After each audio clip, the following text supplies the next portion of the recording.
No doubt काफ़ी भीड़ है यहाँ गुवाहाटी का जो स्टेशन है। गाड़ी में बैठेंगे टिकट देंगे, क्या चिंता करें। ठीक है चलिए। Have you any problem? I solve. Okay. English सुन रहे हो? कोई नहीं। तो फिलहाल मैं जा रही हूँ गुवाहाटी से शिलोंग की तरफ एंड मैंने जो है वो सुमो ली है। Cool. All in all.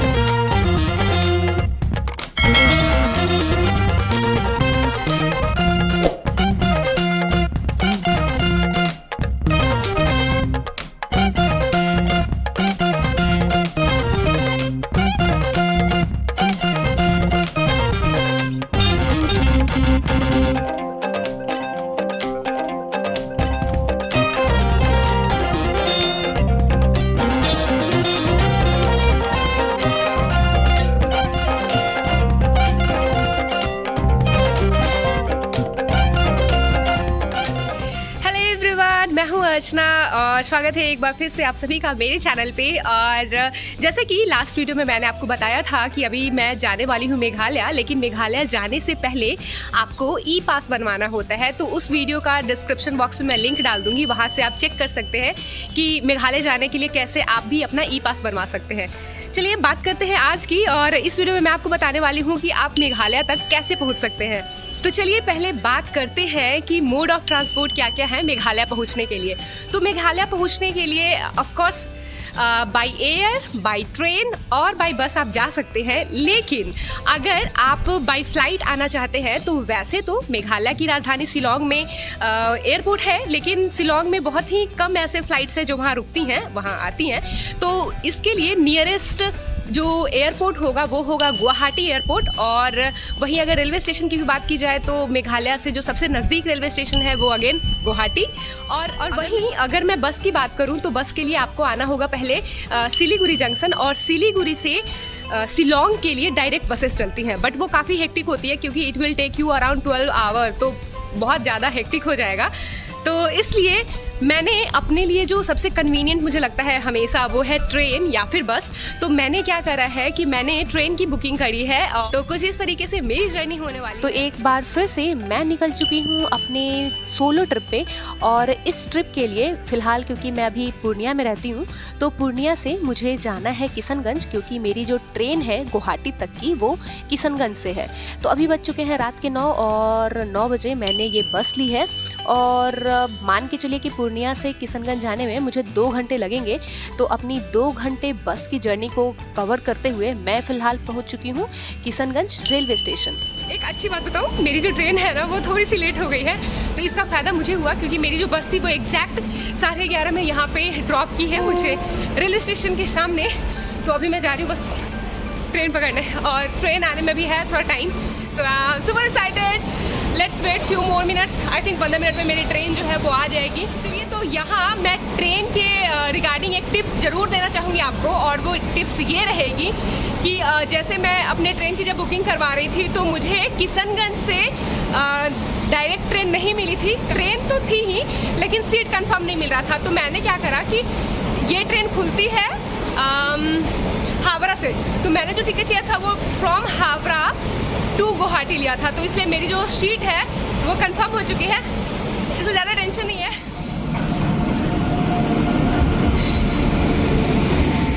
Alright, so finally मेरी ट्रेन आ चुकी है। ये मेरी ट्रेन है। आई एम गोइंग इनसाइड, और ठीक है, मतलब भीड़ कम है जैसे कि आपको दिख रहा होगा।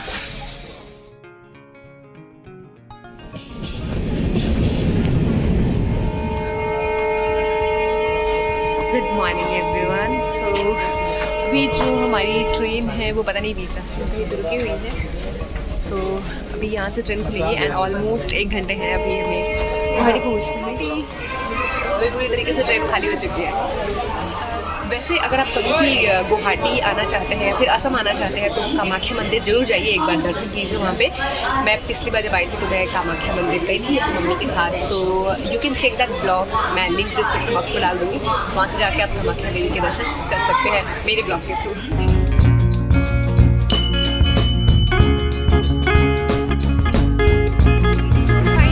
पहुँच चुकी हूँ गुवाहाटी, और गुवाहाटी के बाद मुझे गाड़ी लेनी है शिलोंग के लिए। चलिए पहले निकलते हैं स्टेशन से और देखते हैं। अगर सुमो से जाना है तो उसका क्या प्राइस है? सुमो में जाएगा तो 350 लेगा, और टैक्सी से? टैक्सी में जाएगा तो 500 लेगा। लेकिन सुमो शायद पहले छोड़ता है ना? हाँ, टैक्सी भी पहले छोड़ता है। टैक्सी में 4 आदमी जाएगा, सुमो में 10 आदमी जाएगा। नहीं वो नहीं, जैसे कि मतलब पुलिस बाजार छोड़ना होता है ना? पुलिस बाजार तो टैक्सी छोड़ेगा। हाँ। सुमो में जाने से आपको अंजलि सिविल पेट्रोल पंप में छोड़ेगा, वहाँ से भी जाना पड़ेगा पुलिस बाजार। यहाँ से शिलोंग जाने के लिए देखती हूँ कितनी बार्गेनिंग करनी पड़ती है और क्या क्या ऑप्शंस अवेलेबल है, मैं ज़रूर बताना चाहूँगी। तो फिलहाल पहले तो निकलते हैं और बाहर अभी रास्ते में ही एक ड्राइवर था शायद, आई डोंट नो, तो वो जैसा कि बता रहे थे कि यहाँ पे आप शेयरिंग वाली गाड़ी से भी आगे शिलोंग की तरफ जा सकते हैं या फिर आप चाहे तो प्राइवेट कैब वगैरह भी कर सकते हैं। लेट्स सी, देखते हैं कौन सा ऑप्शन ज़्यादा सही लगेगा रहेगा।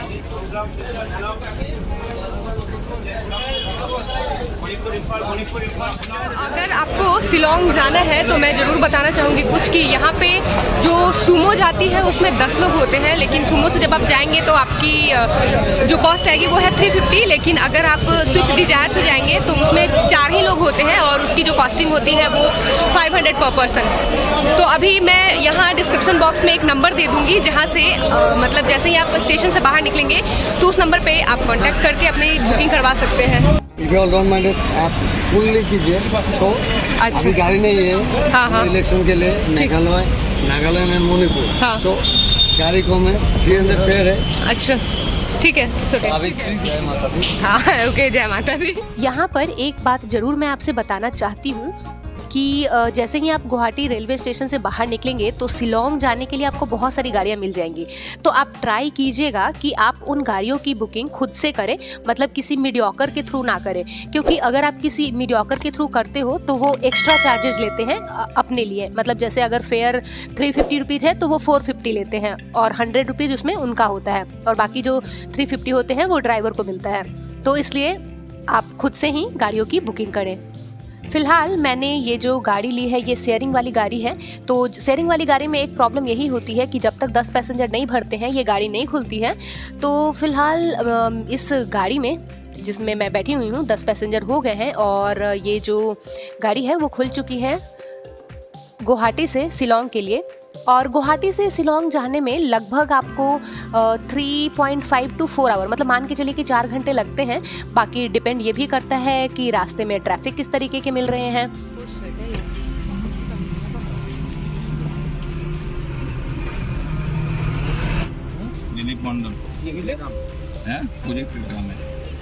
जब भी कभी आप नॉर्थ ईस्ट घूमने आते हैं, ना सिर्फ मेघालय में बल्कि और भी स्टेट्स के लिए ये रूल है। तो मैं आपको बता दूं कि यहाँ पे आपको ई परमिट की ज़रूरत होती है।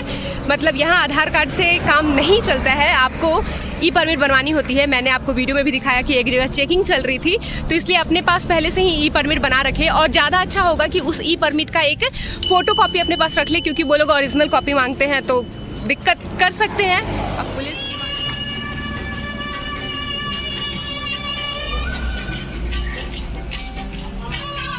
तो अभी मेरी जो गाड़ी है ये अभी रुकी है रास्ते में और यहाँ पे बेसिकली वही ब्रेकफास्ट करने के लिए रुके। ब्रेकफास्ट तो नहीं ही कहेंगे, अब लंच का टाइम हो गया, तो लंच के लिए रुकी हुई है। और पीछे है ढाबा, तो रोड को क्रॉस करके उधर जाना है। अभी ढाबा पे अगर आप खाना खाना चाहते हो या फिर ब्रेकफास्ट करना चाहते हो तो आप जा सकते हो सामने ढाबे पे। गुवाहाटी से शिलोंग आने के लिए आपके पास मेनली 2 ऑप्शन ही होते हैं, जैसा कि मैंने देखा। तो पहला जो ऑप्शन होता है कि आप शेयरिंग वाली गाड़ी ले लें, जिसे सुमो कहते हैं। तो सुमो में 10 लोग बैठते हैं और उसकी जो प्राइसिंग होती है that will cost you around 350। और दूसरा ऑप्शन आपके पास ये होगा कि आप प्राइवेट व्हीकल कर ले या फिर 4 व्हीलर एक गाड़ी होती है जिसमें प्राइवेट बुकिंग ही करनी होती है, उसके लिए आपको 2000 देने होते हैं। जो भी आप प्राइवेट गाड़ियों की बुकिंग करेंगे तो उसमें चाहे 1 आदमी हो या फिर 4 आदमी हो, आपको देने होंगे 2000। मैं आपको बता देती हूँ कि अगर आपने ये वाली गाड़ी ली तो इस गाड़ी का जो किराया होता है ये है 2000 और इसमें 4 आदमी आते हैं तो 4 आदमियों को 2000, मतलब 1 आदमी को 500 देना होता है। और नहीं तो चाहे तो आप ये सुमो ले सकते हैं जिसके लिए आपको पर पर्सन 350 देने होते हैं। एक और बात जो मैं आपको बताना चाहूँगी कि अगर कभी भी गुवाहाटी में आप सुबह में आते हैं तो गुवाहाटी से डायरेक्ट बसेस भी अवेलेबल है शिलोंग के लिए। लेकिन क्योंकि मुझे अभी 12 बज चुके थे, मतलब दोपहर में मैं गुवाहाटी में आई ही थी, तो इसलिए मेरे पास ऑप्शन यही बचता था कि मैं सुमो से आऊँ या फिर ये प्राइवेट वाली गाड़ियाँ करके आऊँ। गुवाहाटी से जो शिलोंग बस जाती है उसकी टाइमिंग मॉर्निंग में होती है, अराउंड 10 और 10:30 तक लास्ट बस चलती है। उसके बाद बसेस चलती हैं लेकिन बहुत ही कम बसेस चलती हैं। टेम्परेचर की बात करूं तो अभी तक शिलोंग आधे रास्ते में मैं आ चुकी हूं, शिलोंग जाने के आधे रास्ते में।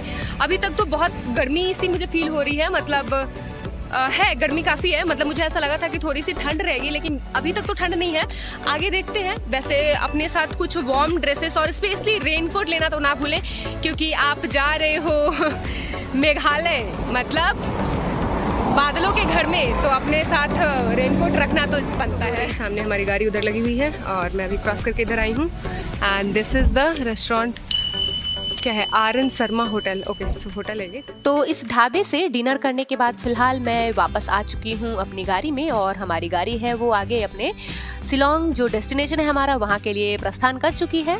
और पहाड़ों में मौसम बदलते देर नहीं लगता, तो जैसे ही हम थोड़ी दूर आगे बढ़े थे, मतलब जैसे जैसे शिलोंग के नज़दीक जा रहे थे वैसे वैसे मौसम जो है वो थोड़ा सा धुंध छा रखा था, तो ऐसा लग रहा था कि बारिश होगी। और फिलहाल जो टैक्सी आपको दिख रही है यही टैक्सी आपको पूरे आपकी जो मेघालय की यात्रा होने वाली है, यही टैक्सी आपका साथ देगी, क्योंकि मेघालय में कहीं भी अगर आपको ट्रैवल करना है तो आपको टैक्सी ही हायर करनी होती है। चलिए, तो अपनी 4 आवर की जो जर्नी थी उसको कंप्लीट करके मैं ऑफिशियली एंटर कर चुकी हूँ शिलोंग में। और यहाँ पे एक बात मैं आपको बता देना चाहती हूँ कि जैसे अगर आप शेयरिंग वाली गाड़ी से जाते हो ना, तो वो पुलिस बाजार जो कि शिलोंग का मेन मार्केट है और शिलोंग का जो मेन चौक कह सकते हैं वो है, तो वहाँ तक नहीं जाती है। लेकिन अगर आप गाड़ी वाले से रिक्वेस्ट करते हैं तो वो गाड़ी फिर आपको पुलिस बाजार तक ड्रॉप कर देगी। तो फिलहाल जिस गाड़ी में हम लोग थे इसमें ऑलमोस्ट जितने भी पैसेंजर थे सबको पुलिस बाजार ही उतरना था, तो ये गाड़ी जो है अभी हमें पुलिस बाजार में पहुंचा चुकी है। ये जो सामने आप मार्केट एरिया देख रहे हैं यही है शिलोंग का हॉटस्पॉट, और पुलिस बाजार के नाम से ये फेमस है, शिलोंग ट्रैफिक पुलिस सामने देख रहे हैं आप। और इसका एक जो सिंबल है वो जरूर मैं आपको दिखाना चाहूँगी, आई लव शिलोंग करके यहाँ पे एक बनाया हुआ है।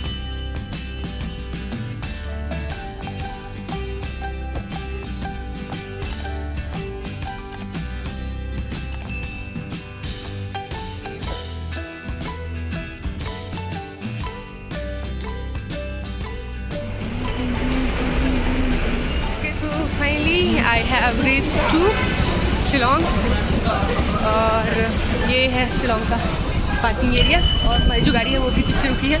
तो बात आती है होटल की, तो देखते हैं कहाँ से होटल पसंद आता है, कौन सा पसंद आता है। चलिए मार्केट एक्सप्लोर करते हैं रूम ढूंढने के लिए। चारों तरफ मार्केट में आपको रूम ही रूम तो दिखेंगे, मतलब काफ़ी सारे होटल है, होटल हरिओम और समथिंग।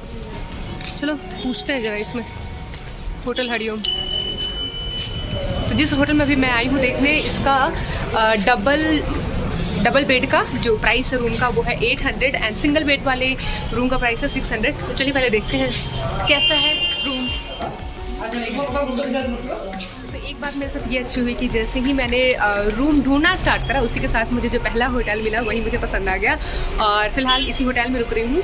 और यहाँ चेक इन करने के लिए आपको अपना आधार कार्ड जमा करना होता है, लेकिन आप अपने साथ आधार कार्ड ओरिजिनल लेके आइएगा, क्योंकि फ़ोन में अगर आपके पास आधार कार्ड का पिक्चर है तो उससे काम नहीं चलेगा, क्योंकि उनको प्रिंट आउट चाहिए होता है। तो इसलिए ट्राई कीजिए कि आप अपने साथ अपना ओरिजिनल कोई ID कार्ड लेके आइए। I have my keys. चलिए फिलहाल मैंने रूम ले लिया है और मैं हूँ रूम में, और बहुत ही ज़्यादा टायर्ड हो चुकी हूँ, मतलब बहुत थक गई सीरियसली। तो अभी मैंने सोचा है कि 1 घंटे का ब्रेक लूँगी, उसके बाद आज शाम में निकलेंगे और शिलोंग का जो फेमस मार्केट है जिसे पुलिस बाजार के नाम से जाना जाता है, तो वहाँ एक्सप्लोर करूँगी आज शाम में मोस्ट प्रोबेबली। जहाँ तक मैं होटल की बात करूँ तो मेघालय में तो बहुत सारे होटल्स हैं, लेकिन उनकी जो प्राइसिंग है वो काफ़ी हाई है। तो अगर आप एक बजट में ट्रैवल करना चाहते हैं तो अभी फिलहाल जिस होटल में मैं रुकी हुई हूँ मुझे सही लगा, मतलब प्राइस भी बहुत ही नॉमिनल है। आप चाहें तो आप भी यहाँ आए तो स्टे कर सकते हैं, आप यहाँ के स्टे कर सकते हैं, एंड नंबर डिस्क्रिप्शन बॉक्स में मैं डाल दूंगी, ताकि आप एक काम और कर सकते हैं कि मैंने तो मतलब यहाँ आके एट रैंडम मैंने देखा रूम और मुझे पसंद आ गया तो मैंने ले लिया रूम, लेकिन आप चाहें तो अपनी बुकिंग पहले से करवा सकते हैं। तो इस वीडियो को मैं फिलहाल यही पे एंड करती हूँ, और लेकिन आप मेरे साथ बने रहिए मेरे यूट्यूब चैनल पे, और अगर अभी तक आपने मेरा चैनल सब्सक्राइब नहीं करा है then please do hit the bell button, subscribe मेरे चैनल, ताकि जो भी वीडियोस मेरे चैनल पे आए उनकी नोटिफिकेशन आपको मिलती रहे। So thank you so much for watching and just stay tuned with me on my channel for Meghalaya series. मैं मेघालय की बहुत सारी जगहों को अपकमिंग डेज में एक्सप्लोर करने वाली हूँ, तो मैं हर एक प्लेसेस की अलग अलग वीडियोस बनाऊंगी और डेफिनेटली मैं पूरी इन्फॉर्मेशन देने की कोशिश करूंगी जितना मुझसे हो सकेगा। सो मिलते हैं आपसे नेक्स्ट वीडियो में। Till then bye bye.